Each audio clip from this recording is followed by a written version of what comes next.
And if you're not wandering this way, if we could keep the voices lower and lower so we could hear well, that'd be helpful.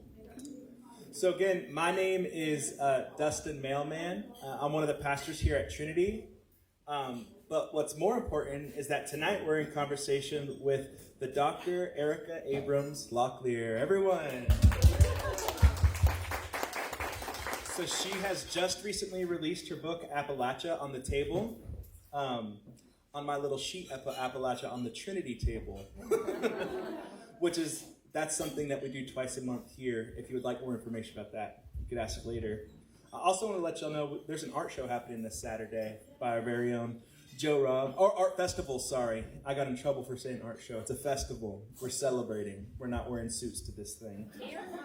Here on the front lawn. So, yeah, from 3 to 8 on Saturday. I want to offer a brief bio, and then I'll let Dr. Abrams Locklear, or can we just call you Erica tonight? Good, yeah. Yeah, that's what we know you as around here, anyways. Yeah.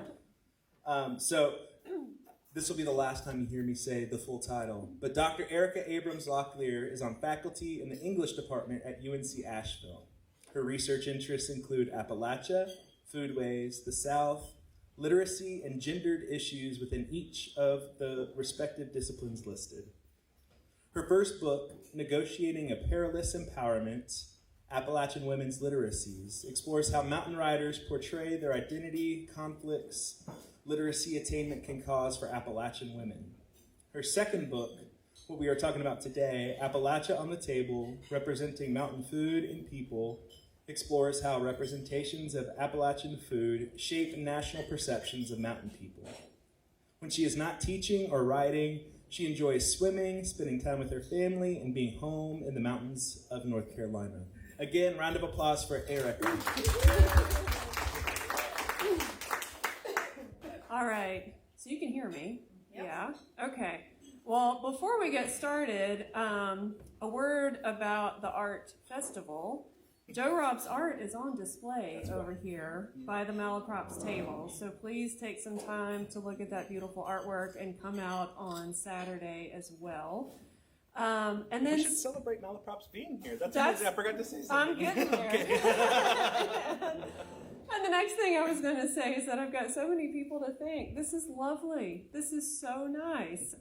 So a big thanks to my sweet husband, Mark, who does so much and always is like on the fringe, like he's like not in the spotlight, but he's the one who's doing lots and lots of work. And so a huge thanks to him for thinking of this, for Dustin, for being supportive, for promoting this, for reading my book and sending really smart questions.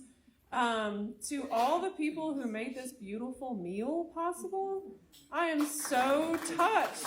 So let's give a big round of applause. I mean, there are mountain foods on that table, in case you didn't notice. I'm sure you did, but there were pinto beans, vegetarian and not. There's cornbread, vegetarian and not. Squash casserole. There's an apple stack cake, which we will talk about. That is an insanely labor-intensive dish. Hours upon hours upon hours. I have never made one. So huge thanks for this meal and for coming. I'm so appreciative. And a ginormous thanks to Rachel Angel with Malaprops Bookstore. Huge thank you for that. I'm sure you're all well aware Malaprops is Asheville's own independent bookstore that supports so much in this community, has so many events, and even sends friendly booksellers to events like this even when they're not at the store. So I am tremendously grateful. Okay. I thought what we would do to get started is just do a very brief reading at the beginning. It's not even 4 pages. It takes me maybe 10-ish minutes to kind of set up and contextualize the book so you've got an idea about what it's about and what I'm talking about. And then Dustin and I will jump into conversation. I even brought some items for show and tell. And I want to say, if you want to buy the book, you can read along, too. From the Malaprops table. And I'll sign it for you, even with a smiley face or a heart, whatever you want. Okay. My maternal grandmother kept everything, from disposable pie pans repurposed as cat food bowls, to balls of yellowed aluminum foil that cracked apart in your hand, to a dusty seashell knick-knack on permanent display from a beach trip long since taken. She was not one to throw things away. She even kept her wood cook stove after purchasing an electric one. Both still occupy her kitchen in an appliance standoff of old versus new. This inclination makes sense. Born in 1915, she was a teenager during the Great Depression. Though her family fared well overall, during those years and for many after, she learned to save things that might later prove useful. When she passed away in 1996, she left behind a house full of treasures mixed with all the things she might need someday. Rather than cleaning out the house then, my bachelor uncle continued to occupy it and his other home just down the road. When he passed away in 2014, I was pregnant with Faith, my mother and her sister finally started the long, arduous process of sorting through the things that had been accumulating since 1946, when my grandparents moved into the house. Going through all of my grandmother's things is a job that will probably never be completed, but my mother keeps trying. Still, there are weekly trips. By the summer of 2016, I had started working on this project, and after one of her exhausting cleaning sprees, my mother called to tell me that she had found something I might be interested in seeing. As she often does, she began by listing all the reasons I might not really want to see the mystery object. It was old, it was dirty, it was in poor condition, it must have been stored in the smokehouse for a number of years because mice had nibbled its pages, and surely I would not be interested in such a bedraggled thing. After a long list of why not, she finally told me that she had found a cookbook my grandmother made. My initial reaction is the reason I believe Appalachia on the table and many more books like it need to be written. I was surprised. My grandmother, Bernice Ramsey Robinson, was an avid reader her entire adult life until macular degeneration rendered her favorite pastime impossible, and she was one of the most intellectually curious people I've ever known. She was also creative, sewing beautiful, colorful quilts that she passed on to various family members. She kept her French textbooks from college and could still recite poetry she had memorized decades earlier. So I was not surprised that she made her own cookbook with a photograph album cut to size for the cover and black string to hold it together. Nor was I surprised that the cookbook adhered to genre conventions. It even has a section for home remedies and health tips in the back, complete with advice about how to relax properly by stretching. My favorite clipping offers advice for mailing fruitcakes, recommending that bakers line a box with waxed paper and bury a, quote, gaily wrapped cake in freshly popped corn, which adds a festive touch to the gift and cushions it for mailing. Even a quick flip through the cookbook reveals that my grandmother subscribed to a number of different publications, was interested in many varied approaches to cooking, and was well-versed in how to organize a cookbook to resemble one that had been published by a press. What surprised me were the recipes. Of course, I had heard about her cooking from my mother, though I never experienced her homemade meals. By the time I came along, she was crooked over with osteoporosis and relied on convenience foods like frozen banquet fried chicken with canned biscuits and vegetables to feed us when we helped her set tobacco every spring. But I had heard about the fresh fried chicken, vegetables from the garden, and chocolate gravy drizzled on biscuits for dessert that appeared on the table during my mother's childhood. Maybe that's why I had written my own culinary script for my grandmother that turned out to be naive, close-minded, and downright wrong. I make my living reading, writing, and teaching about Appalachia and its people. As a seventh-generation Western North Carolinian, I am keenly aware of the hurtful and lasting impact stereotypes about mountain people have. So why was I so surprised to learn that my grandmother, who had not one, but two identical recipes for devil's food cake with coconut icing? Did I expect to see only recipes for so-called traditional mountain desserts like apple stack cake, apple leather, and pie made with sulfured apples? I must have. While the cookbook contains some recipes that I apparently expected to find in the southern mountains, apple dumplings, biscuits, chow chow, it also has a plethora of recipes I did not expect to see. Thank you. From royal fruit dressing to date nut fondant to streusel. It also contains recipes for some creations that seem downright bizarre to imagine on South Turkey Creek, where my grandmother spent the last 50 years of her life. A handwritten recipe for grape ketchup, to be eaten with fried eggs, meat, or lima beans. And my favorite, fig pickles. Figs don't grow well here. It seems as though she started the cookbook in 1936, the same year she married my grandfather. She saved a dental snuff advertising booklet with 1936 and 1937 calendars in the back and empty pages that she filled with recipes. In those pages, she wrote a recipe for tomato ketchup that instructs the reader to use a food chopper. I lingered over this detail for a long time. My grandmother, who later struggled to make ends meet while raising tobacco and 3 children, had a food chopper? I was also surprised to see so many recipes that featured product ingredients, from Bisquick to Swansdown flour to Calumet baking powder. The one that really got, and still gets my attention, is the recipe for Blossom Time cake that instructs, now, while your orchard is all abloom is just the time to entertain your club, give a shower, or just have a party, for no other reason than that beautiful drift of pink or white. Bring spring indoors by decorating a big marble cake with sugared blossoms, a centerpiece that's lovely to behold, luscious to eat, with real blossoms on top, sugar-dipped for sparkle. It's not that these recipes are unusual in the mid-20th century South, and it may be that the cookbook was more of a wish book than a guide to everyday cooking for my grandmother.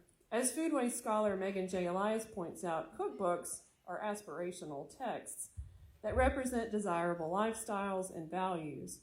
But I could not stop thinking about the fact that despite my immersion in the interdisciplinary field of Appalachian studies and the burgeoning field of foodways, until finding this cookbook, I never imagined that my grandmother, whom I had always thought of as distinctly mountain in terms of cultural identity, would have saved recipes between 1936 and 1952, the last dated entry in the book, for pecan loaves, cheese twists, Baby Ruth cookies, Jiffy featherweight biscuits, or Kellogg's Krispies marshmallow squares. Why is that? Had I imagined my own romanticized version of cured ham, leather breeches, pickled watermelon, and apple stack cake, only to find that my grandmother's culinary tastes were far more varied? Had I expected her to use ingredients procured on the farm and not from the store? Moreover, how had such a powerful script come to dominate the way I imagined my grandmother's cooking without me even knowing it existed until I confronted its antithesis? What implicit judgments had I made about my grandmother based on the foods I imagined she would have been interested in cooking? Where did my Appalachian food script come from, and how have mountain residents responded to those scripts? Those are the questions that this book begins to answer. And then there are just 2 other things I wanted to say, just so you know what you're getting into if you buy this book. One is, rather than the actual foods consumed, of interest here are the representations of foods consumed, implied moral judgments associated with those foods, and how those judgments shape reader perceptions of those depicted. In other words, if the food is coarse, then are the people depicted in that way as well? And then finally, attempting to define a specific list of foods that qualify as, quote, mountain is an impossible task. Those in search of such an authoritative list in the pages of this book will be disappointed. Although there are plenty of foods commonly associated with the region, from leather breeches to ramps to pickled watermelon to apple stack cake, there are plenty others just as frequently associated with the South more generally. Think fried chicken, biscuits, casseroles. So I think that's a pretty good setup, and it looks like we've got some coffee circulating, so maybe raise your hand if you want some coffee, and Mark, the barista, will bring it to you, and then I'll hand this back over to Dustin. Yeah, thanks Thanks, Erica. Another round of applause. So we have some questions that are scripted, but I'm sure other questions will bubble up from y'all. If you could hold them to the last portion of our time together, that'd be helpful.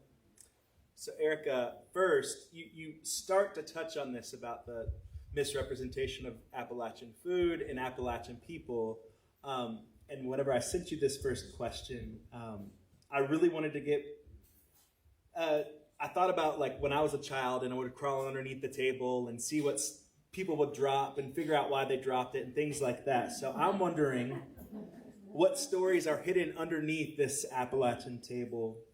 What has Appalachian cuisine done to get the reputation that it has?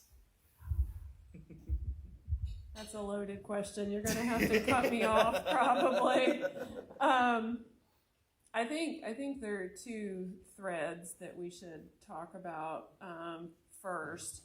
One of them is this interesting phenomenon that has happened with the cuisine of a lot of marginalized communities and people, that foods that were once deemed not worthy, uncivilized, degenerate, poor people's food is now what's served at a lot of farm-to-table restaurants, is extremely expensive, is extremely desirable. So probably the best-known ingredient that would qualify for Appalachia would be ramps that are super bougie now and very expensive. But I grew up hearing my dad talk about them meaning something very different in the mid-20th century. They were a forageable food. They were the first wild green. Children would be sent home from school for smelling like ramps, etc. And you can use them to play practical jokes, and there's lots of stories and humor as well. But I realized in doing research for this book that those trends go way back, much further back in history than the 1950s. And scholars generally agree, there are a few outliers which have interesting arguments, but in general that this idea of Appalachia as distinctly different from the American South began to form in the American consciousness post-Civil War. That before the Civil War, most Americans, if they thought about Appalachia at all, thought about it as the frontier. There was even a genre of literature called Southwestern humor that was popular in the mid-ish 1800s and up. And the Southwest was places like East Tennessee, not Arizona or Texas or New Mexico. And what I started noticing, well, let me back up for a second. Historians, Appalachian studies scholars agree that a lot of the stereotypes about Appalachian people show up in literature from that time period, late 1800s into the early 1900s. And there's lots of reasons about why and where that happens, but there's been a lot of work done on that. And I was just convinced that there was something to say about the way food was represented in that literature, and it turns out that there are tons and tons and tons of examples. But what's amazing to me is that the food that was once used to denigrate, that was called coarse, creasy greens, for example, leather breeches, which are highly prized now, which are dried green beans, very labor intensive, and are a favorite of local chefs in Asheville, usually only at those paid dinners, like a blind pig supper kind of thing, are now extremely popular. So that's one thread. Another thread has to do with race and with conceptions of Appalachia, but I'll stop myself for now and maybe see if you want to ask a follow-up question. Wow, we're right where we need to be.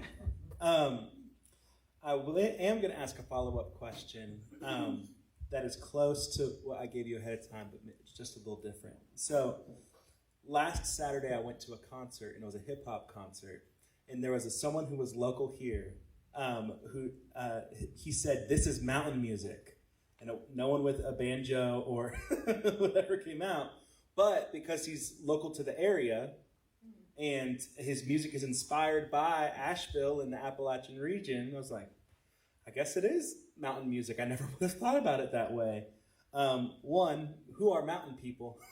That's the first part. And two, what role does race and class and gender, how do these realities of what it means to be a human affect how we perceive Appalachian culture? And then who are some of the voices that we might not know? So none of the Daniel Boones or Davy Crockett's, but emerging voices and voices of old. Yeah. That was like 4 questions. Those are really good questions. My answer to who is mountain or who is Appalachian is anybody who wants to be. So if you live here and identify as such, then cool, you are. But Appalachia has got a huge problem with this pervasive narrative of whiteness and this idea that true Appalachians, which is a very problematic concept, are descendants of Scotch-Irish, and that's the only true bloodline. Pure Anglo-Saxon stock was a term that appeared over and over and over in the early 1900s, late 1800s. And the history is kind of fascinating and deeply troubling. The American Missionary Association has a whole lot to do with it. So it's an interdenominational group, and as I understand it, their bylaws stated at that time that in order to minister to a population, the population must be in some way exceptional. And so there were efforts post-Civil War to desegregate worship practices in the South, and those failed. And a lot of those efforts were redirected to people in Appalachia. And in the years following the Civil War, there are instances in the AMA, American Missionary Association notes, where they say they're going to minister to different places all over the globe and to the mountain whites in Kentucky. So that was the part that was exceptional. There was the mountain part. There's a whole fascinating history with Berea College, which I get into in chapter 2 in this book, and William Goodell Frost and his second wife, Nellie, who was amazing. And one of the things that this led to is that a lot of progressive era initiatives at the time were really trying to raise money for these progressive era initiatives of education, literacy, sanitation, nutrition, etc., and promoting that myth of pure Anglo-Saxon stock was very useful in terms of encouraging donors to give money. So there was this deeply embedded racist undertone in that literature that wasn't overtly stated, but was clearly there nonetheless. And so what that meant is that people who were in Appalachia first, indigenous people, I mean, these are the first Appalachians, were in the popular consciousness never considered Appalachian, right? Like it would be the settlers, like settler colonialism became Appalachia in the way most Americans thought about the region. Free people of color, enslaved people, immigrant communities later in the 20th century, especially in the coal fields, Italy, Sicily, Hungary, so many Greek Orthodox people, all these different religious groups were not considered Appalachian, even though they clearly were. And so this paradigm has really trickled down to food in really strange ways, so that the foods that are so closely affiliated with Appalachia, cornbread, moonshine, these are the two that like immediately come to mind for most people, are often associated with white hillbillies. Like you can probably see that image in your mind when I say moonshine, whether you want to see it or not. The like tall, skinny guy with the hat and the beard, and he doesn't have on shoes, and he's got a jug that says X on it or XXX. It's the Paul Webb Esquire cartoon image. Those cartoons ran for over 40 years until the 70s. But you're probably not thinking about the Three Sisters, squash, beans, and corn. You're probably not thinking about Cherokee agriculture. And it's not because you're a bad person, it's because that's not part of the cultural narrative. So there are so many food stories that are not part of what people typically think of. The pepperoni roll is the state food of West Virginia. And it was invented by an Italian miner who needed a way to get a quick portable sandwich down in the mines. I'm not making this up. And I had a student from West Virginia who gave a presentation on them in class and brought them to class. And I learned that the key is, do you get cheese or not? It's like a fighting thing. I like them both ways. So anyway, and I'll tell you about somebody that you need to know about, and then I'll hand the mic back over. There's a woman named Melinda Russell, Malinda Russell. She was a free woman of color who was born in Greenville, Tennessee, which is East Tennessee. And in 1866, she published a cookbook. And the book that I brought for show and tell that you can look at later is huge. It's called the Jemima Code, 2 Centuries of African American Cookbooks. It's by a really, really significant food waste scholar, Tony Tipton Martin. And it's like an annotated bibliography. It's a collection of cookbooks by African American chefs and cooks. And she's got an entry on Melinda Russell, and I've got the page marked so you can look at it. But Melinda's story is really fascinating. She grew up in Greenville, and she had plans to move to Liberia. So this is pre and during Civil War. She saved money. She was going to go, and then she was robbed. And so that kind of fell apart. She got married. She had a child who had a pretty significant physical impairment. Her husband died. She ran a boarding house. She started saving money again. And she got robbed again. And somehow she made it to Paw Paw, Michigan. And she wanted to go back to Tennessee, which is kind of hard to imagine why she would want to go back to Tennessee after everything that had happened. But she published this cookbook in 1866. It's called A Domestic Cookbook, and it was meant to be a fundraiser to raise funds to go back home to Tennessee. And the cookbook's incredible all on its own, and it's modeled largely after the Virginia Housewife, which is agreed to be the first Southern cookbook. It's by Mary Randolph. And it's got all kinds of recipes, some of them clearly inspired by foods from Africa, some of them clearly modeled on the Virginia Housewife. But it's the first known cookbook published by an African American in the United States. And not only was she African American, she was a woman, and she was Appalachian. And nobody talks about Melinda Russell. I've got a website reference in my book and some resources if you want to look into that. But her entire cookbook is available for free online. If you go to the Hathi Trust, it's Hathi, and search Melinda Russell Domestic Cookbook, you can see her recipe for gingerbread. You can see her recipe for cakes and all kinds of things. So definitely check that out. Have you tried any of the recipes? No. So we're learning of this myth of the ways that we've come to know Appalachian cuisine. Why does it matter that we untangle these myths?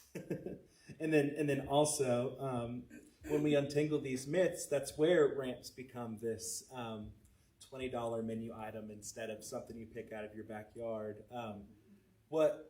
What needs to happen in order to keep Appalachian food for everybody? I wish I knew the answer to that question. Why does it matter? Because the table needs to be inclusive. And lots of food waste scholars have written about what a...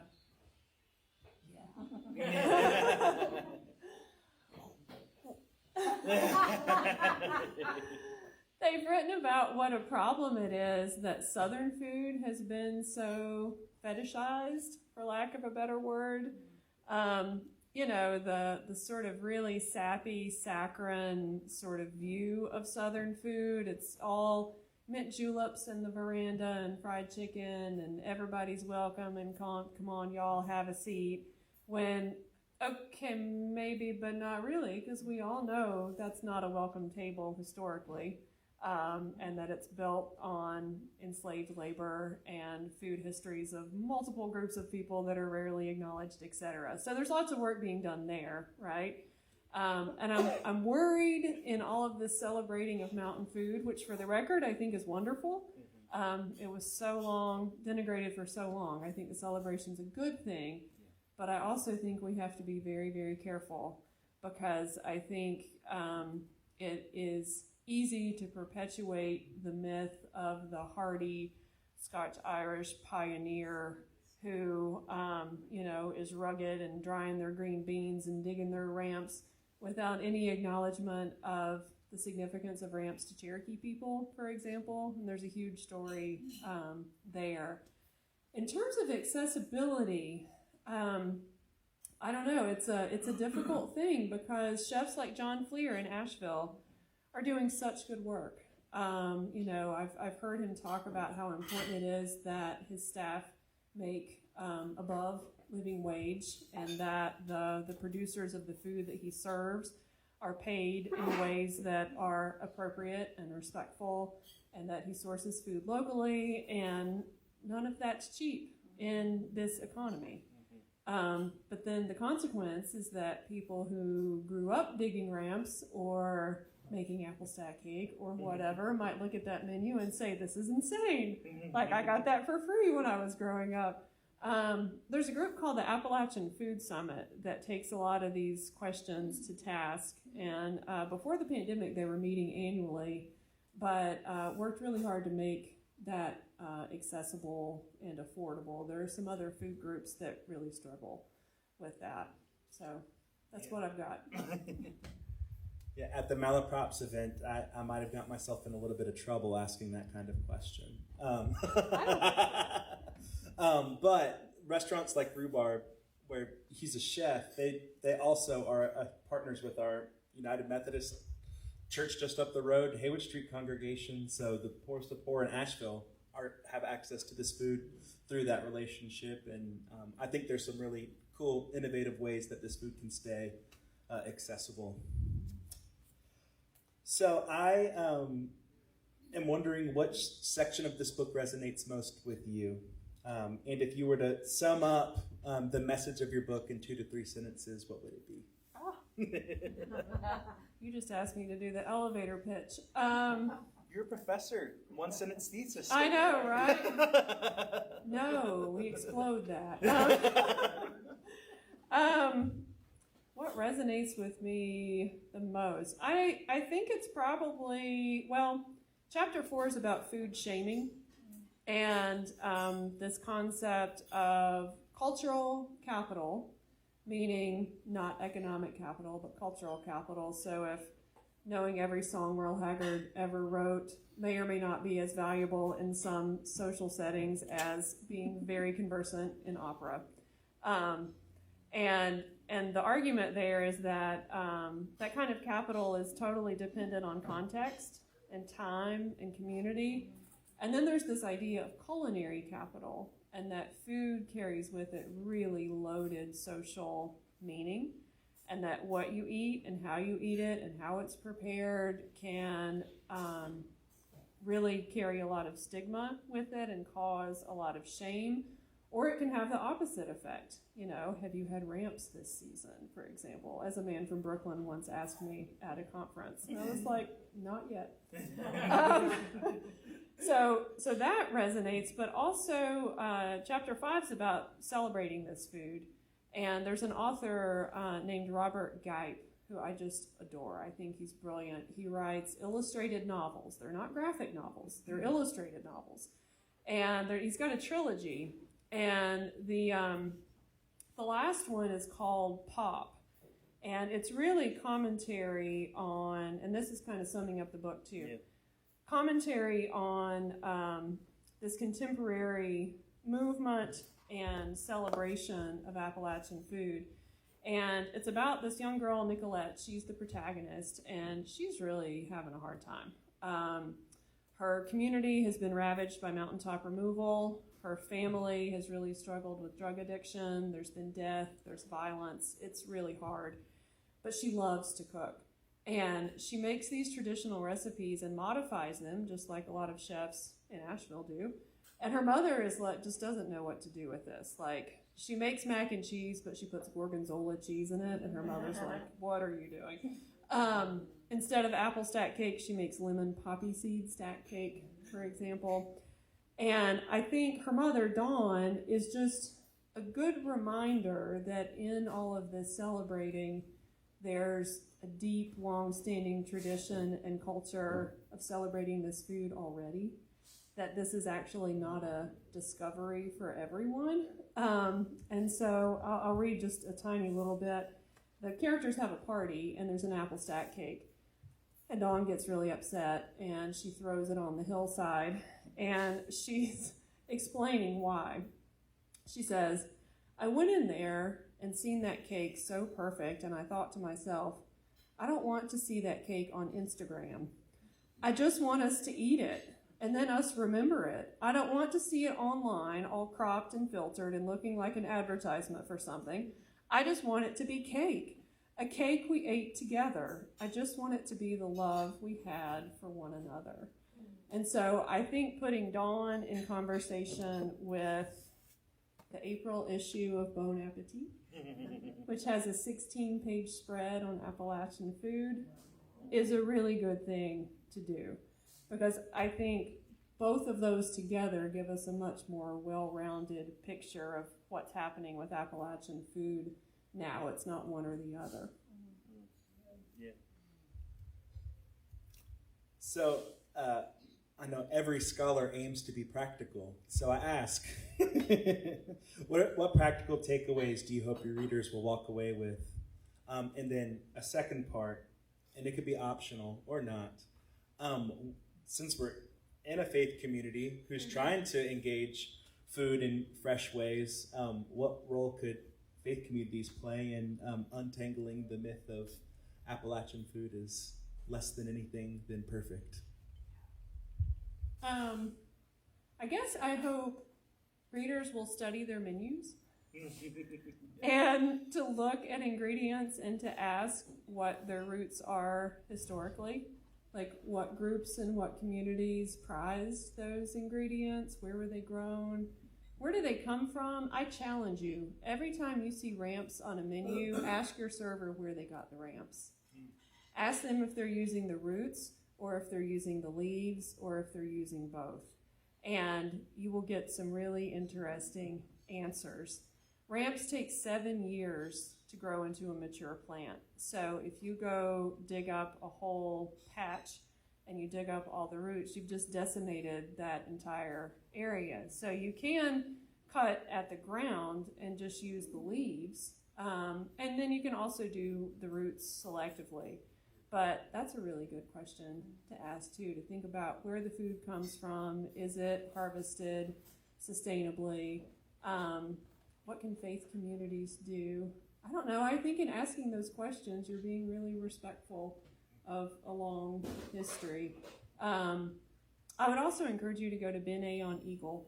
If you're looking for a good meal, that's a restaurant John Fleer's involved in as well, and it pays homage to African American and Appalachian cuisine, I think, in really important ways. It's in the basement of the Foundry. It's on Eagle Street. It's the area of town historically known as the Block. So just some really interesting history there. Wonderful. I was trying to remember. You had some stuff you want to share about the apple stack cakes, right? Oh, just that it's tons of work. Well, thank you so much. It's such a gift to have you here and to have you as a part of the community and share this long, laborious work. I think you said at the Malaprops event that this book is as old as faith. Older than faith, Older. yeah. So yeah, Faith raised her hand. So now we want to receive any questions that y'all might have. Oh, yeah, Kathy. You brought it up just now at the very end, but I can't help immediately going to, when you talk about cornbread and collards and beans, I think about soul food. Mm. I think about, so I'm just curious what your thoughts are and what your research has found about the mix of the blend of the two, and maybe has there been some appropriation on, somewhere. Yeah, that's a good question. I wish we had Adrian Miller here. I brought him to campus in February, and he literally wrote a book on soul food. So he would be the one to answer that really, really well. I think there's tons of exchange and interplay between communities that grew up in rural environments that made, make do with what you have and use the fats available to you to cook your food in. So if your family has a hog, that's what you use. You kill the hog in November, you put up the meat, use every single part of it. So there's lots and lots of exchange there for sure. The whole idea of hog and hominy, corn and pork are mainstays of soul food and Appalachian food, no doubt. Trying to think too, I think the forageable foods vary from location, and so it depends on demographically what communities live in different areas. And it's interesting too, I was reading, there's a new Foxfire book about Appalachian women, and there's an African American woman who's interviewed who talks about drying peas, and this is just a tangent. And I had never heard of that before, and I called my dad, I was like, did you dry peas? He was like, no. And that was interesting too, because I think that's another kind of myth, that there's this, this part is true, that Appalachian food is all about preservation. So pickling and drying, sulfuring in the case of apples, and so, drying your beans, drying your apples, sulfuring your apples, pickling everything. And that's often affiliated with whiteness, but that's so silly because that's just not true. Yeah. Other questions? The one thing I was going to say about apple stack cake is that I suspect people all across the country are associating it with Appalachia and think that everybody in the mountains makes apple stack cake. And I'm here to tell you, you can tell us crazy labor intensive, hours and hours upon hours. And that was a specialty cake. That was something that people made at Christmas. They made it at weddings. That might be a once a year cake, maybe twice a year. Yeah. It's something that has to be practiced, I will tell you that. This I asked Ruby and helped me, and I said, do you want to make this again? She said, no. Yeah. Yeah, and not only, in the traditional way, you've got to make your sorghum syrup. So you grow your sorghum, you hitch up your animal, walks around in a circle, makes your syrup, you skim it off, you put it in the jar, okay, you've got the syrup. Now you got to get your apples. Well, you got to dry your apples, so you go through that whole process. And then finally, you rehydrate your apples, cook your apples, and then you have to make the layers of the cake in that whole tedious process. Then you let the syrup soak through the layers of the cake. Then you stack it. Then you let it sit for days and days and days. And then finally, it's ready. Do you think Grandma did that every week? Grandma did not do that every week, probably. We cheated. Yeah. And it was still long. You didn't fart Yeah, out never in the still sorghum. No. Well, any other questions? Yeah. Yeah, I'm wondering about wild foods in particular. I know you, of course, mentioned ramps and creasy greens, and I saw in the book it kind of mentions persimmon beer, and I feel like there are these kind of like sort of top wild foods that are characterized with Appalachia both within and without, but there's hundreds of different potential things, especially if you incorporate the Cherokee, and I think even like in a kind of current context, like using sochan, which is just like a really great green, a favorite of the Cherokee that now you can see showing up on tables, all sorts of folks. Yeah. So I'm just wondering what other wild foods maybe like that. I imagine poke maybe came up, for instance. That's interesting too, because a lot of those wild foods, you really have to know what you're doing. And so in the representations that I looked at, some authors were using that as an insider-outsider thing. So there was one reference, I think it was in Curtis Williams's work, to plantains. He did not mean plantains like we think of plantains. He meant the wild green. And poke salad. If you don't know what you're doing, poke salad is toxic, right? This is the green with those very purple berries that the birds eat, and then they leave droppings everywhere that's very purple. But poke salad is delicious if it's harvested when it's early, and it has to be like really tender, fresh, young plants, and then you have to boil it and drain it, and then you boil it and drain it, and you do that several times to remove the toxins. But in terms of those like showing up on restaurant menus, it's interesting. I think that is starting to a degree. Mushrooms are probably the biggest one next to ramps. And then there are prize things like pawpaws that don't travel well and have a really short shelf life, but you might see that some. Persimmons are so labor intensive, they're so little and niggly like the Appalachian version. They're just hard, I think, for restaurants to work with. Yeah. So I was just, when I was thinking about Kathy's question, if you think about, maybe this is obvious, but, you know, okra and sweet potatoes came from Africa. So, Yeah. and I don't know what other foods came from Africa, but, you know, and that's very much on a Southern Appalachian table. Yes. And 3 things you might be interested in if you want to read more about African roots of Southern and, to a degree, Appalachian food. Michael Twitty's book, The Cooking Gene, is wonderful.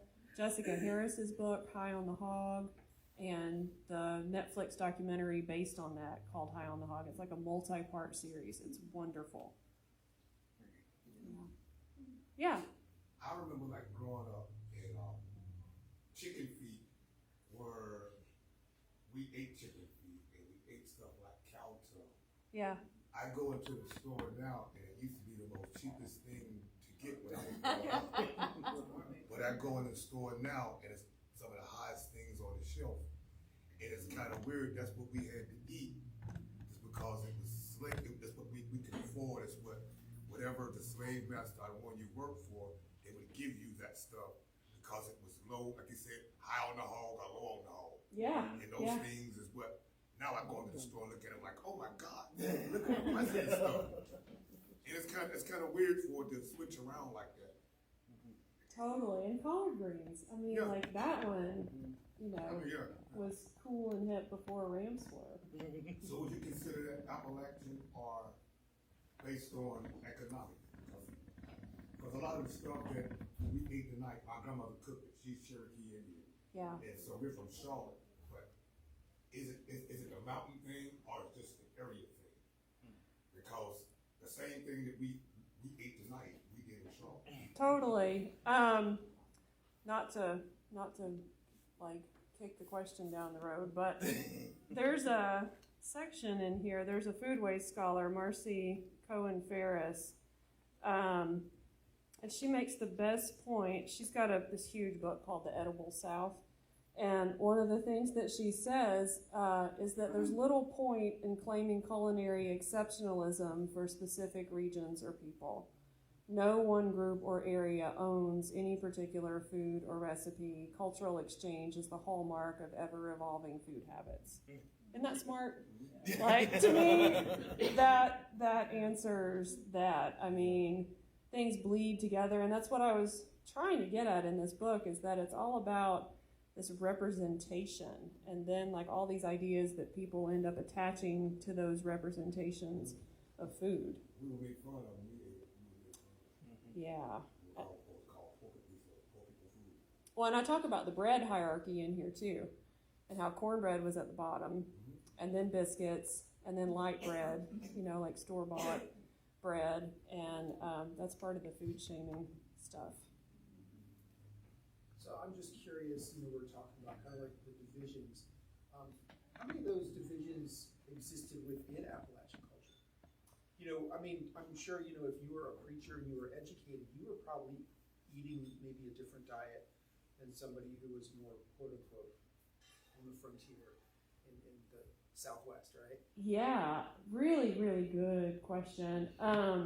There's a section in chapter 2. I talk about John C. Campbell and his wife, second wife, Olive Dame Campbell. They were social reformers, progressive era folks, turn of the century. Did all this touring in Appalachia, including Western North Carolina, including Marshall. And they would write these reports of what they ate. And poor Olive, I mean, she just had these blinders on, like, were so thick. She would talk about what was served at these Appalachian homes, but these were upper class Appalachian people. Those are the ones they stayed with.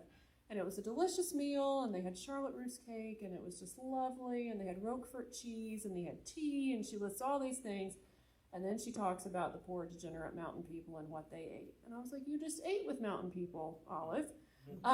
So there were definitely distinctions there. And in chapter 1, I talk about the resorts and spas in Western North Carolina and in Virginia and in West Virginia. Those menus are wild. The Grove Park Inn menu from like the year that it opened is crazy. People were all about digestibility. So like the description of oatmeal is like a mile long. They want you to know it was cooked into oblivion, and you won't have trouble digesting. All right, well, thank you all for coming, and this was lovely. I really, really appreciate it. Thanks for coming. And again, I want to reiterate, there's an art festival, Create Fest, that's happening here on Saturday, worship on Sunday. There's books for sale. Erica, you'll be signing them, right? I will. Wonderful. So thank you all for coming out, and give yourselves a round of applause, too. Be there or be quick.